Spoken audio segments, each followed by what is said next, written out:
السلام علیکم ورحمۃ اللہ وبرکاتہ۔ محترم ناظرین، پی ایف آئی پر پابندی لگنے کے بعد بھاجپا کے مہاراشٹر ممبر اسمبلی نے واضح طور پر رضا اکیڈمی کو دہشت گرد جماعت قرار دیتے ہوئے پابندی کا مطالبہ کیا ہے، جس کے بعد رضا اکیڈمی پر پابندی کے مطالبے نے زور پکڑ لیا ہے۔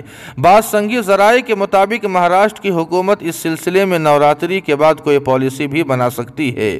حالانکہ رضا اکیڈمی پی ایف آئی کی طرح ملک گیر اور منظم کیڈر والی تنظیم نہیں ہے، بلکہ وہ ایک طرح سے سنی بریلوی مسلمانوں کی مذہبی لیڈرشپ ہے، جس کا اکثریتی دائرہ کار ممبئی مہاراشٹر میں ہے۔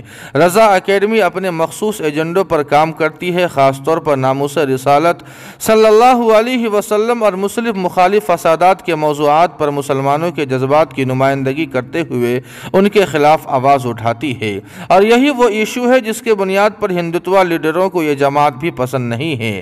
حالانکہ پاکستان، کشمیر اور راشٹر واد کے بے شمار موضوعات پر رضا اکیڈمی نے خاطر خواہ، سیکولر اور وطن پرست ہونے کا بھرپور انداز میں ثبوت دیا ہے، لیکن یہ ساری راشٹر وادی محنتیں بھی نفرتی سنگھیوں کے نزدیک قابل تسلیم نہیں ہیں۔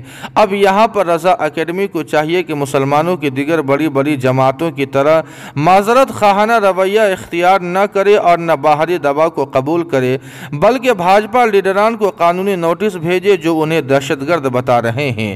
نیز پیشگی اقدام کرتے ہوئے پریس کلب سے ان پابندیوں کے مطالبے پر اپنا موقف جاری کرنا چاہیے اور اپنے سابقہ راشٹر وادی کارگزاریوں کو پیش کر کے سنگھیوں کو آڑ دلانی چاہیے، تاکہ سرکار نرم چارہ نہ سمجھے اور ملک میں یہ پیغام جائے کہ مسلمان چاہے کتنا ہی سیکولر یا راشٹر وادی ہو جائے، لیکن ظلم و ستم، ناانصافی اور ہندوتوا نفرتوں کے خلاف زندگی کا ثبوت دیتا رہے گا۔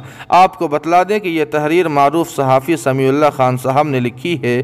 اس سلسلے میں آپ کی کیا رائے ہے؟ کمنٹ کر کے ہمیں ضرور بتائیں۔ ویڈیو کو لائک اور شیئر کر دیں اور قاسمی جی کے کو سبسکرائب کرنا نہ بھولیں۔ والسلام علیکم ورحمۃ اللہ۔